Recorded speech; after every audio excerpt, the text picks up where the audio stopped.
Fala galera, Matheus aqui. 3 meses atrás, quando eu soltei o meu vídeo sobre o novo livro do Ray Dalio, ele foi aí muito bem recebido, teve 1,6 milhões de views, mas por algum motivo teve algumas pessoas que se empolgaram um pouco com a ideia da queda do dólar e começaram a achar que a moeda americana desapareceria no dia seguinte. E em parte eu até entendo, existe uma correlação muito clara mesmo entre imprimir dinheiro e gerar inflação, e nesse momento os Estados Unidos está de fato passando pela maior inflação das últimas décadas. Mas se a gente der um passinho aí para trás e observar o quadro mais amplo, fica claro também que a inflação atual não é um fenômeno isolado, e sim um problema que está afetando o mundo inteiro. E o dólar, que alguns pensaram aí que iria desaparecer no dia seguinte, não só não perdeu valor, mas pelo contrário, ganhou valor frente a moedas fortes como o euro, libra e o ien japonês. Mas afinal de contas, pessoal, se a inflação não está sendo gerada puramente pela impressão de dinheiro, e se a moeda americana passa a valer mais quanto mais se imprime dela, o que afinal está acontecendo? Bom, meus amigos, a realidade é que as verdadeiras consequências do que os Estados Unidos vem aprontando são sim muito ruins, mas não pelo motivo que a maioria imagina. As consequências do dinheiro em abundância e muito barato vão muito além da inflação. Escassez extrema de matéria-prima, falta de mão de obra especializada e proliferação das chamadas empresas zumbi são alguns dos exemplos, e nós estamos apenas vendo o começo desses efeitos. Então, nesse vídeo, nós vamos ir além dos conceitos básicos de inflação e explorar como a impressão de dinheiro moldou os costumes de toda uma geração por lá e como eles terão que se adaptar a uma nova realidade quando imprimir dinheiro não for mais sustentável.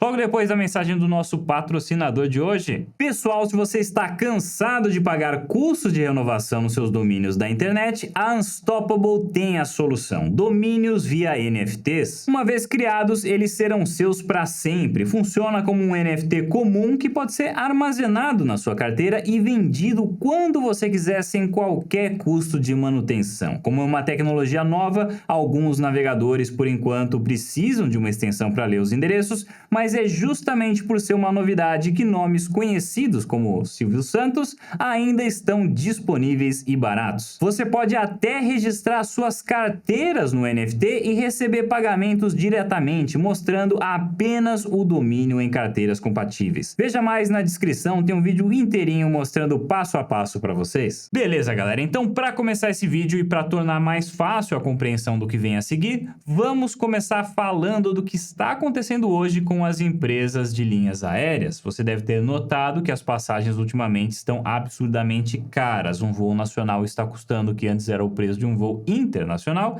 e o internacional está custando o preço de uma passagem executiva. E embora essa situação não tenha nada a ver com a impressão de dinheiro nos Estados Unidos, entender o que está acontecendo agora nesse setor vai mostrar que às vezes o motivo para o aumento dos preços não é apenas uma alta nos combustíveis ou uma alta na matéria-prima, mas sim uma escassez de ativos que demoram anos para ser repostos. Vou explicar.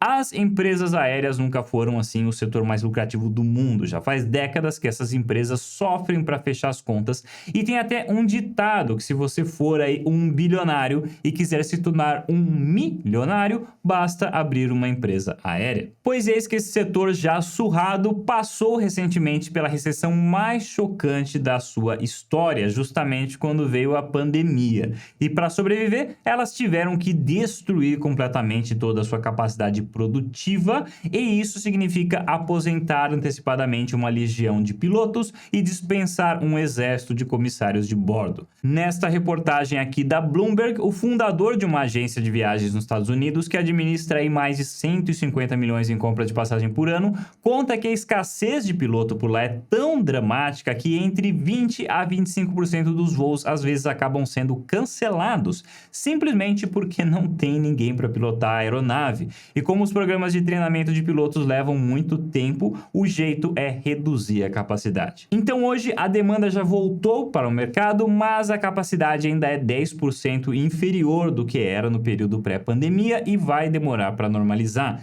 Outro exemplo parecido são as refinarias de petróleo. Se você está se perguntando por que o preço da gasolina não cai sempre que o petróleo cai, é porque ela precisa passar por um processo de refinaria para virar a gasolina que a gente utiliza, e novamente as paralisações da pandemia geraram consequências. Em toda a indústria você tem unidades mais modernas de produção, unidades mais lucrativas, e unidades mais antigas que já estão aí próximo do final da sua vida. Então, conforme um investidor aqui do setor de energia disse no podcast da Bloomberg, o podcast que eles chamam de Odd Lots, o que acontece nessa indústria é que se não houver demanda, eles desativam as máquinas mais antigas e usam as peças delas para repor componentes das máquinas que permaneceram ativas. Isso economiza custo de manutenção no curto prazo, mas quando a demanda sobe, as máquinas que ficaram paradas já se tornaram sucata e demoram muito então para conseguir repor a produção. Mesmo que eles encomendem novas peças para substituir as peças que eles tiraram das máquinas velhas,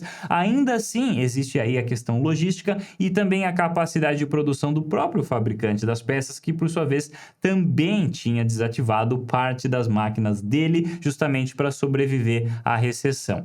E agora já não tem mais como atender toda essa demanda. Foi isso que aconteceu na pandemia e a consequência é justamente o aumento dos preços por falta de produção, e a moral da história é que uma recessão produz consequências que levam anos para ser superadas. Beleza, então agora você provavelmente deve estar se perguntando aí, ok, Matheus, mas o que isso tem a ver com a impressão de dinheiro nos Estados Unidos? E a resposta é que a abundância de dinheiro barato por lá está gerando justamente isso, uma escassez de ativos que demoram anos para ser repostos. Só que ela está gerando isso sem chamar a atenção e numa escala muito mais ampla. Vamos dar uma olhada em alguns exemplos por aqui, começando com o cobre. Muitos analistas dizem que o cobre, junto com o lítio, que está aparecendo aí no gráfico da tela, está para se tornar a matéria-prima com maior desequilíbrio entre oferta e demanda no mundo. Parte disso, claro, se explica por conta da ascensão dos veículos elétricos, que vem exacerbando a demanda por esses materiais. Mas uma questão essencial é que do lado da oferta também não há nenhum sinal de que ela vá crescer. De acordo aqui com o analista Nicholas Snowdon, estrategista de metais do Goldman Sachs, demora aí 3 anos para uma mina de cobre começar a produzir. O investimento para montar a estrutura necessária para explorar a mina é gigantesco e durante esses 3 anos é só fluxo de caixa negativo que o investidor tem. Ele só vê dinheiro saindo sem entrar absolutamente nada. E você precisa de gente que saiba administrar uma mina de cobre também, que saiba como o negócio funciona, e eis que tudo isso está muito raro hoje em dia. Conforme explicou o Nicholas Snowdon, o motivo para essa escassez da mão de obra qualificada e para a falta de estímulo dos investidores em colocar dinheiro em novas minas é justamente o dinheiro abundante que existe hoje em dia, ou melhor, a combinação do dinheiro abundante com o setor que volta e meia gera em novas bolhas, o setor de tecnologia. Nos últimos 10 anos, o setor de tecnologia foi o setor mais próspero dos Estados Unidos. Dentro dele você encontra empresas que valem centenas de vezes mais do que o lucro que elas produzem, empresas que não geram lucro, mas valem muito mesmo assim, e empresas que estão dispostas a perder dinheiro só para aumentar a sua base de usuários. E o setor inteiro é alimentado pela existência de alguém que sempre estará disposto a pagar mais caro do que a pessoa que comprou anteriormente. E eu não estou dizendo que não haja valor nessas empresas de modo algum, mas é inegável que é assim que esse mercado funciona. O investidor anjo primeiro compra a ideia, a empresa de venture capital vem e paga mais caro, aí surgem várias rodadas de investimento com outras empresas de venture capital entrando na rodada, e depois vem o private equity até que finalmente é feito um IPO para o investidor pessoa física que, claro, acaba pagando o preço mais caro de todos. E ao longo desse processo, a empresa vai ficando no prejuízo até, quem sabe, se o negócio der certo, ela se tornar lucrativa no futuro. De novo, não estou criticando aí, muita gente ganha muito dinheiro com isso, muitos dizem que esse é o custo para a inovação e, claro, cada setor tem a sua forma de operar. Mas é inegável que esse processo cria um certo viés. onde o investidor vai preferir colocar o dinheiro dele. Numa mina de cobre lá longe, um negócio que ele nunca viu na vida e que vai demorar 3 anos para se tornar operacional, para depois, sabe-se lá quantos mais anos para dar lucro? Ou será que ele vai preferir investir em uma centena de novos projetos de tecnologia ou até de criptomoedas, como está entrando nesse setor agora, né? Que em um ano tem altas chances de algum desses projetos virar um unicórnio e já ser vendido com um alto lucro na hora de fazer a IPO. Aonde também que uma pessoa vai preferir trabalhar? Um emprego altamente remunerado, numa localização nobre dos Estados Unidos, onde ela pode chegar bem vestida de patinete, tomando seu suco verde, para trabalhar confortavelmente no escritório, ou em uma mina de cobre longínqua, longe da sua casa, com um salário muito menor. Então, não é que seja errado isso, não tem nada de errado, eu mesmo ia preferir 1000 vezes trabalhar no setor de tecnologia, mas isso cria um certo estilo de vida que alimenta uma escassez profunda de matéria-prima que vai levar muito tempo para ser corrigida. E se a resposta para a crise inflacionária de hoje é uma recessão, que como nós vimos nos exemplos aí da pandemia que a gente deu no começo do vídeo, a recessão tende a gerar mais escassez de oferta ainda. Então, diante de tudo isso, o futuro se torna realmente uma incógnita. E agora que o dinheiro abundante está secando e os investidores estão muito menos dispostos a investir em negócios que perdem dinheiro, é difícil de visualizar como os Estados Unidos conseguiria se adaptar a uma nova realidade onde ele não mais priorizasse o setor de tecnologia.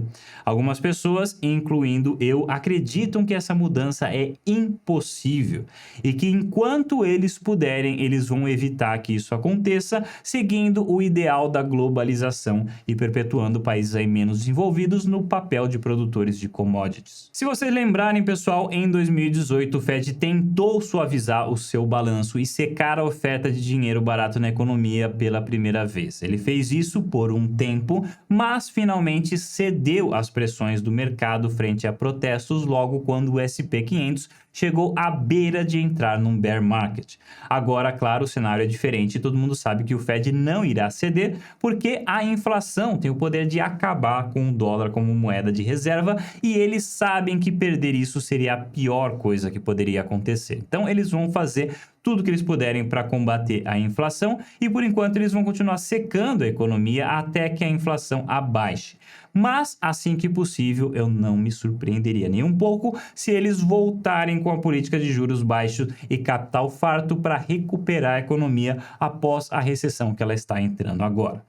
Quando isso acontecer, a tendência é que os ativos de risco como tecnologia e criptomoedas voltem a subir, mas até lá o período de vacas magras deve continuar. Então, pessoal, eu espero que eu tenha conseguido mostrar como o acesso a capital barato moldou os setores da economia hoje e como isso criou as bases para a escassez de matéria-prima que o mundo está vivendo e que tendem a se agravar por quanto essa estratégia aí continuar.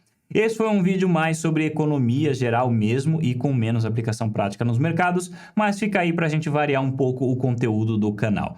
Coloca aí nos comentários o que você acha de tudo isso e a gente se vê no próximo vídeo.